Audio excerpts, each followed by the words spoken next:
శ్రీ సాయినాథాయ నమః. శ్రీ సాయి సచ్చరిత్రం 12వ అధ్యాయం. ప్రస్తావన. కాకా మహాజని, బాపూసాహెబ్ ధూమాల్, నిమోన్కర్ భార్య, నాసిక్ నివాసియగు ములేశాస్త్రి, రామభక్తుడైన డాక్టర్. ప్రస్తావన. శిష్టులను రక్షించుటకు, దుష్టులను శిక్షించుటకు భగవంతుడు అవతరించునను సంగతి పూర్వపు అధ్యాయంలో తెలుసుకున్నాము. కానీ సద్గురుమూర్తుల కర్తవ్యం దానికి భిన్నమైంది.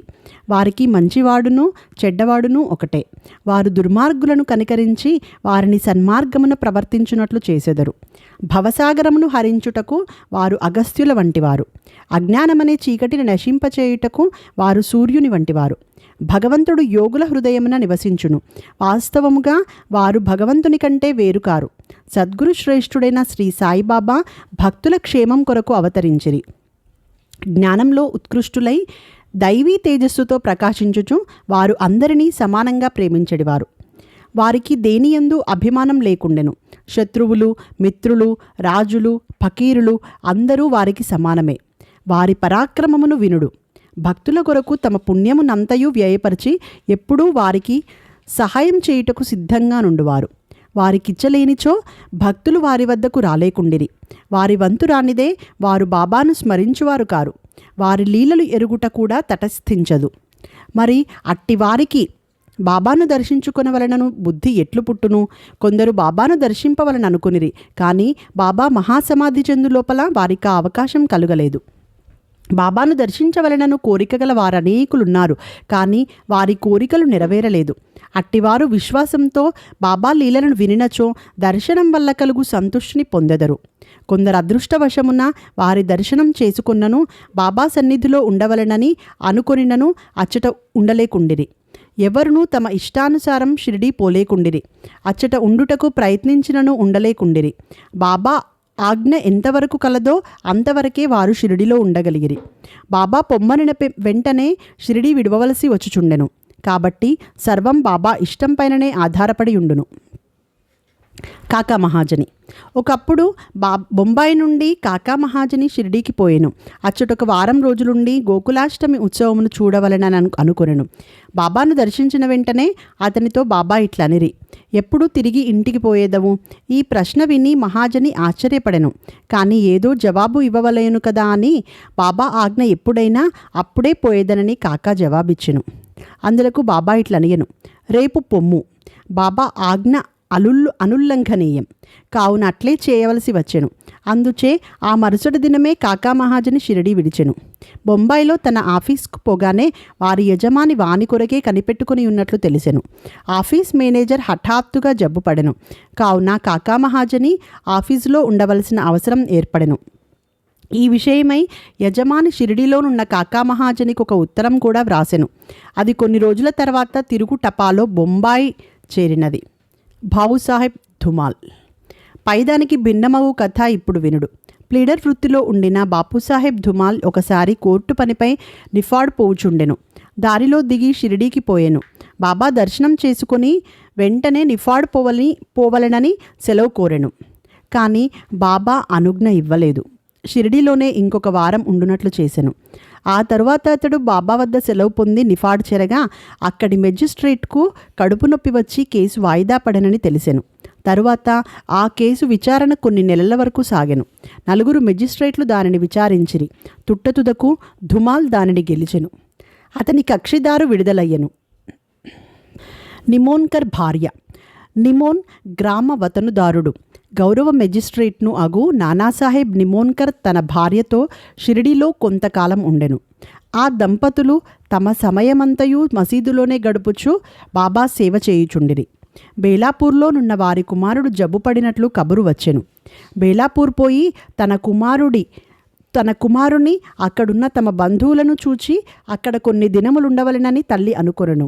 కానీ బేలాపూర్ పోయి ఆ మరుసటి దినమునకే షిరిడి తిరిగి రావాలనని భర్త చెప్పెను. ఆమె సందిగ్ధంలో పడెను.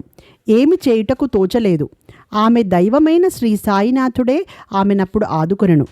బేలాపూర్కు పోవుటకు ముందు ఆమె బాబా దర్శనంనకై వెళ్ళెను. అప్పుడు బాబా సాఠేవాడే ముందర నానాసాహెబ్ మొదలగు వారితో ఉండెను. ఆమె బాబా వద్దకు పోయి సాష్టాంగ నమస్కారం చేసి బేలాపూర్ పోవుటకు అనుమతి నిమ్మని కోరెను. అప్పుడు బాబా ఆమెతో ఇట్లు చెప్పెను, వెళ్ళుము, ఆలస్యం చేయవద్దు.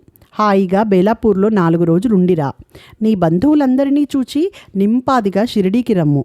బాబా మాటలెంత సమయానుకూలంగా ఉండెనో గమనించండి. నిమోన్కర్ ఆదేశమును బాబా ఆజ్ఞ రద్దు చేసెను. నాసిక్ నివాసియగు ములే శాస్త్రి. ములే శాస్త్రి పూర్వాచారపరాయణుడైన బ్రాహ్మణుడు, నాసిక్ నివాసి. ఆయన షట్ శాస్త్ర పారంగతుడు, జ్యోతిష సాముద్రిక శాస్త్రములలో దిట్ట. అతడు నాగపూర్కు చెందిన కోటీశ్వరుడగు బాపూసాహెబ్ బూటీని కలుసుకొనుటకు షిరిడీ వచ్చెను. బూటీని చూచిన పిదప బాబా దర్శనమునకై మసీదుకు పోయెను. బాబా తన డబ్బుతో మామిడి పండ్లను, కొన్ని పలహారపు వస్తువులను కొని మసీదులో ఉన్న వారందరికీ పంచిపెట్టుచుండెను. మామిడి పండును బాబా యొక్క విచిత్రమైన విధంగా అన్ని వైపుల వైపు నొక్కెడివారు. తినువారు ఆ పండును నోట పెట్టుకుని చప్పరించగానే రసమంతయు నోటిలోనికి పోయి తొక్క టెంక మిగిలెడివి. అరటి పండ్లు నొలిచి గుజ్జును భక్తులకు పంచిపెట్టి తొక్కలు బాబా తమ వద్ద ఉంచుకునేవారు. ములే శాస్త్రి సాముద్రికం తెలిసిన వాడగుటచే పరీక్షించుటకై బాబాను చేయి చాచుడని అడిగెను. బాబా దానిని అసలు పట్టించుకొనక 4 అరటిపండ్లు అతని చేతిలో పెట్టిరి. తరువాత అందరూ వాడా చేరిరి. ములే శాస్త్రి స్నానం చేసి మడిబట్టలు కట్టుకొని అగ్నిహోత్రం మొదలగునవి ఆచరించుటకు మొదలెడెను. బాబా మామూలుగానే లెండి తోటకు బయలుదేరెను. మార్గమధ్యమున బాబా హఠాత్తుగా గేరు అనగా ఎర్ర రంగు తయారుగా ఉంచండి, ఈనాడు కాషాయ వస్త్రమును ధరించెదను అనెను.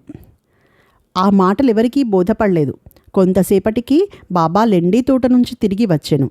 మధ్యాహ్న హారతి కొరకు సర్వం సిద్ధమయ్యను. మధ్యాహ్న హారతికి తనతో వచ్చేదరా అని ములే శాస్త్రిని బూటి అడిగెను. సాయంకాలం బాబా దర్శనం చేసుకొనేదనని శాస్త్రి బదులు చెప్పెను. అంతలో బాబా తన ఆసనంపై కూర్చుండెను. భక్తులు వారికి నమస్కరించిరి. హారతి ప్రారంభమయ్యెను. బాబా నాసిక్ బ్రాహ్మణుని వద్ద నుంచి దక్షిణ తెమ్మనెను. బూటి స్వయంగా దక్షిణ తెచ్చుటకై పోయెను. బాబా ఆజ్ఞ అతనికి చెప్పగానే అతడు ఆశ్చర్యపడెను. తనలో తానిట్లనుకొనెను, నేను అగ్నిహోత్రిని, బాబా గొప్ప మహాత్ముడే కావచ్చును, కానీ నేను ఆయన ఆశ్రితుడను కానే, వారికి నేనెందులకు దక్షిణ ఇయ్యవలెను? సాయిబాబా అంతటి మహాత్ముడు బూటి వంటి సంపన్నుని ద్వారా దక్షిణ అడుగుటచే అతడు కాదనలేకపోయెను. తన అనుష్ఠానమును మధ్యలో ఆపి బూటీతో మసీదుకు బయలుదేరెను. మడితోనున్న తాను మసీదులో అడుగిడినా మైలపడిపోవుదునని భావించి మసీదు బయటే దూరంగా నిలవబడి బాబాపై పువ్వులను విసిరెను. హఠాత్తుగా బాబా స్థానంలో గతించిన తమ గురువగు ఘోలవు స్వామి కూర్చొనియుండెను. అతడు ఆశ్చర్యపోయెను. అది కళా నిజమా అని సందేహపడెను. తనను తాను గిల్లుకొని మళ్లీ చూచెను. తాను పూర్తి జాగ్రత్తావస్థలోనే ఉన్నాడు. భ్రాంతి అగుటకు వీలులేదు. అయినచో ఏనాడో గతించిన తన గురువచ్చటకెట్లు వచ్చెను? అతనికి నోట మాట రాకుండెను. తుదకు సందిగ్ధములన్నీయూ విడిచిపెట్టి మసీదులో ప్రవేశించి తన గురువు పాదములపై పడి లేచి చేతులు జోడించి నిలవపడెను. తక్కిన వారందరూ బాబా హారతి పాడుచుండగా ములే శాస్త్రి తన గురునామం ఉచ్చరించుచుండెను. తాను అగ్రకులమునకు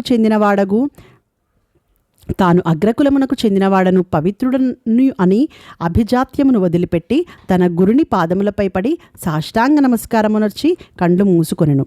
లేచి కండ్లు తెరిచి చూచుసరికి వారిని దక్షిణ అడుగుచూ సాయిబాబా కనిపించెను. బాబా వారి ఆనంద రూపమును, ఊహకందని వారి శక్తిని చూచి ములే శాస్త్రి మైమరచిపోయెను. మిక్కిలి సంతుష్టి చెందెను. అతని నేత్రములు సంతోష భాష్పములచే నిండెను. మనస్ఫూర్తిగా బాబాకు తిరిగి నమస్కరించి దక్షిణ నొసంగెను. తన సందేహం తీరినదనియు తనకు గురుదర్శనమైనదనియు చెప్పెను. బాబా యొక్క ఆ ఆశ్చర్యకరమైన లీలను గాంచిన వారందరూ అచ్చెరువొందిరి. గేరుతెండు కాషాయ వస్త్రములను ధరించెదనని అంతకు ముందు బాబా పలికిన మాటలకు అర్థమును అప్పుడు వారు గ్రహించిరి. సాయి యొక్క లీలలు ఆశ్చర్యకరములు. రామభక్తుడైన డాక్టర్. ఒకనాడొక మామల్తాదారు తన స్నేహితుడగు డాక్టర్తో కలిసి షిరిడీ వచ్చెను. షిరిడీ బయలుదేరుటకు ముందు తన మిత్రునితో ఆ డాక్టర్ తన ఆరాధ్య దైవం శ్రీరాముడనియు తాను షిరిడీకి పోయి ఒక మహమ్మదీయునికి మనస్కరించుట లేదనియూ చెప్పెను. అక్కడ షిరిడీలో బాబాకు నమస్కరించుమని ఎవ్వరూ బలవంత పెట్టరనియూ కలిసి సరదాగా గడుపుటకు తనతో రావాలననియూ మామల్తదార్ కోరెను. దానికి ఆ డాక్టర్ సమ్మతించెను. షిరిడీ చేరి బాబాను చూచుటకు వారు మసీదుకు పోయిరి. అందరికంటే ముందు డాక్టర్ బాబాకు నమస్కరించుట చూచి అందరూ ఆశ్చర్యపడిరి. తన మనోనిశ్చయంను మార్చుకొని ఒక మహమ్మదీయునికి ఎట్లు నమస్కరించితివని అందరూ అడిగిరి.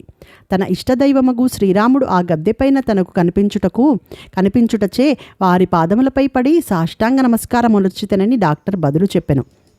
అతడు, ఇది స్వప్నమా ఏమి? వారు మహమ్మదీయుడగుట ఇట్లు, వారు గొప్ప యోగ సంపన్నుడైన అవతార పురుషులు అని నుడివెను. ఆ మరుసటి దినమే డాక్టర్ ఏదో దీక్ష వహించి ఉపవాసముండెను. బాబా తనను అనుగ్రహించు వరకు మసీదుకు పోనను నిశ్చయంతో మసీదుకు వెళ్ళుట మానెను. ఇట్లు 3 రోజులు గడిచెను. 4వ దినమున తన ప్రియ స్నేహితుడగు కాందేశు నుండి రాగా వాణ్ణితో కలిసి మసీదులో బాబా దర్శనంకై తప్పక మసీదుకు పోవలసి వచ్చెను. బాబాకు నమస్కరించగానే బాబా అతనితో, ఎవరైనా వచ్చి నిన్నిక్కడికి రమ్మని పిలిచితిరా ఏమి? ఇట్లు వచ్చితివి అని ప్రశ్నించిరి. ఆ ప్రశ్న డాక్టర్ మనస్సు కదిలించెను. ఆనాటి రాత్రియే నిద్రలో అతనికి గొప్ప ఆధ్యాత్మిక అనుభూతి కలిగి అనిర్వచనీయమైన ఆనందాన్ని అనుభవించెను. ఆ తర్వాత అతడు తన ఊరికి పోయినను ఆ ఆనందానుభూతి 15 దినముల వరకు అట్లనే యుండెను. ఆ ప్రకారంగా అతనికి సాయిబాబా యందు భక్తి అనేక రెట్లు వృద్ధి పొందెను. పై కథల వలన, ముఖ్యంగా ములే శాస్త్రి కథ వలన నేర్చుకోనవలసినటువంటి నీతి ఏమనగా, మనం మన గురువునందే అనన్యమైన నిశ్చల విశ్వాసం ఉంచవలను. వచ్చే అధ్యాయంలో మరికొన్ని సాయి లీలలను చెప్పెదము. 12వ అధ్యాయం సంపూర్ణం. సద్గురు శ్రీ సాయినాథార్పణమస్తు. శుభం భవతు.